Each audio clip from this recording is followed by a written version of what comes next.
Thanks for clicking. Toronto's real estate market just saw the worst June it's seen for the past 12 Junes, with prices falling all across the board. Or, as the media puts it, sales are climbing. With that said, in this case, the media is actually correct. As we'll see today, we did see an uptick in activity in June, uncharacteristic for the month, though as we'll also see, the uptick is massively marginal and nothing really to celebrate. This changes everything. But with the dearth of sales activity, buyers are gaining a lot more bargaining power, much to the apparent chagrin of the people that they pay, with realtors reporting some very ruthless demands coming from buyers. One realtor in particular, from ReMax, noted that aggressive tactics from buyers could be alienating sellers, and that those buyers could do it with a bit more dignity. Dignity from the real estate industry. You shouldn't have done that.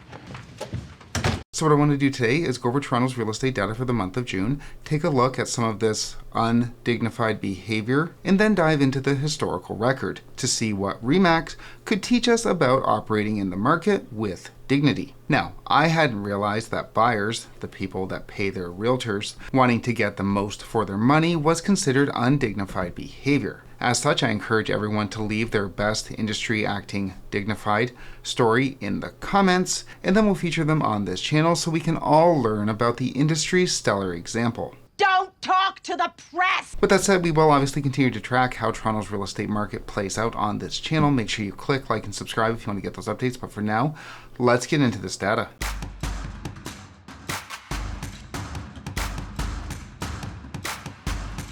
Onto the data. First up, the benchmark price, which was down in June.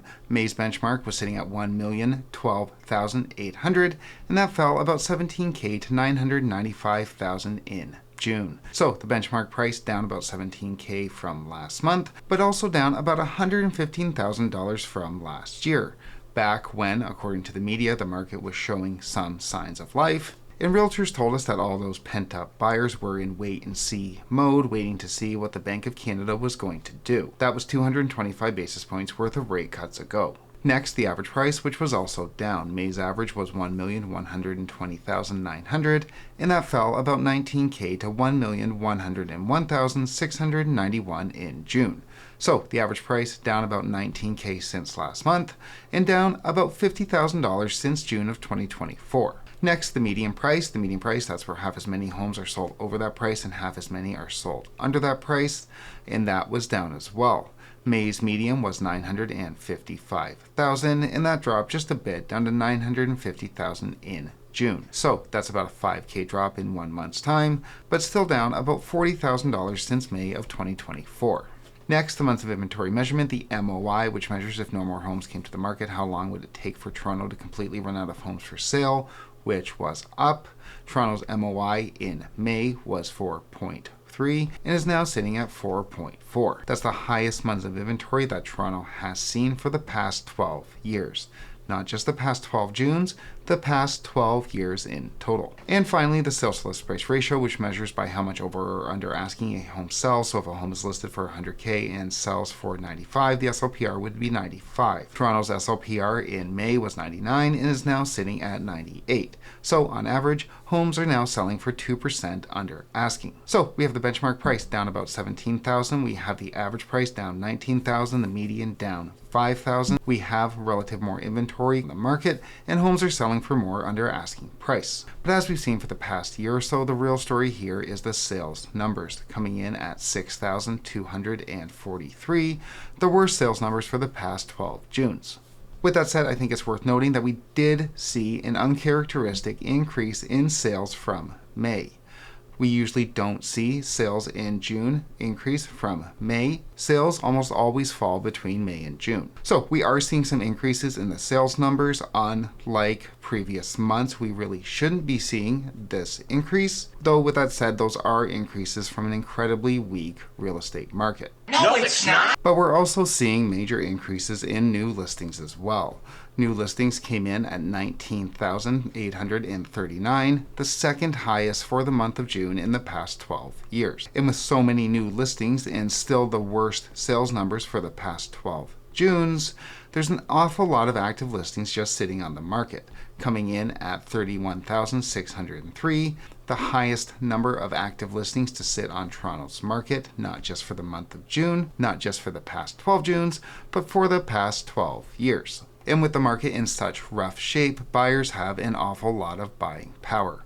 With one realtor noting, the market is so steeply in the favor of buyers, it's like nothing he's ever seen. And according to the news reports, buyers are definitely acting the part, repeatedly lowering their offers, believing that sellers are desperate. And yeah, remember how sellers leveraged their position, leveraged the fact that chances were prices were going to be higher the following month the longer you waited? Buyers are doing the exact same thing, just in reverse, leveraging the fact that your home will probably be worth less the longer that you wait, which is evidently backed up by the data. But the realtors, as mentioned, are not taking it that well, with one of them from ReMax suggests that buyers do their offers with a bit more dignity, as they wouldn't want to sour negotiations. Sour negotiations? There's over 30,000 listings available. There's plenty of negotiations available tomorrow should the seller feel soured today. All of you pass. Good work. All right, thanks. See, and I had thought leveraging one's position within the market was perfectly acceptable behavior. As such, let's turn to ReMax to see what is actually considered dignified. First up, ReMax teaching us about bidding wars, noting that sellers can only hope to get one. But for buyers, says ReMax, not so much. And sellers should reduce the number of conditions on their offer if they hope to win one. You know, those conditions that prevent you from being sued. Get rid of them as much as you can. It's dignity! Further, for the biggest purchase of your life, be prepared to act hastily and emotionally. ReMax advises prepare to drop everything to tour a new listing and make your offer before someone else does. Panic. Pay no attention to detail. Let your mind race.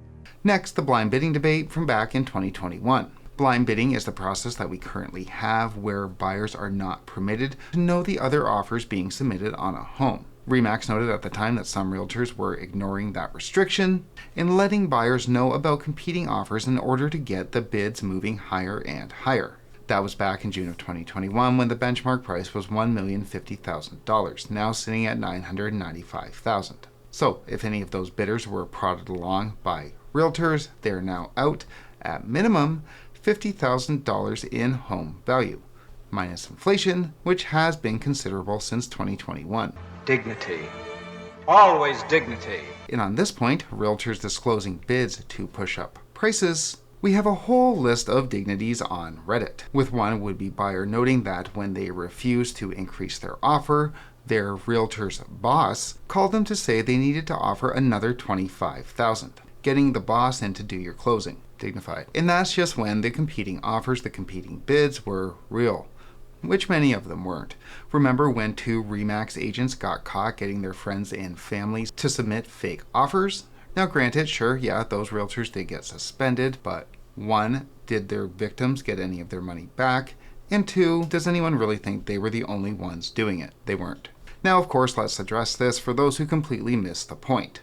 I'll give you a guess as to who they'll be. Yes, mortgage brokers do bad things too. Here's a total list of them. But as far as I know at least, there isn't any brokers getting mad at their clients because their clients want to borrow money. That's what the broker gets paid for. Very similar, the realtor gets paid to submit offers, dignified and not. Whoa! And of course, this behavior isn't emblematic of all realtors, but I think the problem that we're seeing right now, why we're seeing so much anger and frustration from those in the industry, is that for many of them, they've never seen a market this tough. Realtors these days have to show a lot of houses because buyers have the buying power, and they understandably want to leverage their positions. In contrast, sellers have an even tougher time than that of the buyers. Nothing is really selling. We're at the lowest sales that we've seen for at least the past 12 Junes. For a lot of those realtors selling these houses, this is the first time they've had to do anything over and above saying, here's a house, go ahead and bid on it. I don't know what to do. Maybe stop by a car dealership, see if they'll give you some tips on the sales process. Lord knows you've already got the ethics. Was that undignified? Regardless though, being a seller's agent or a buyer's agent is definitely a tough job as of right now, and I think we're starting to see those stresses start to show. And despite that minor uptick in sales that we saw this month with so much inventory sitting on the market, it doesn't look like those stresses are going away anytime soon. With that said, we will obviously continue to track Toronto's real estate market on this channel. Make sure you click like and subscribe if you want to get those updates. But for now, thanks so much for watching.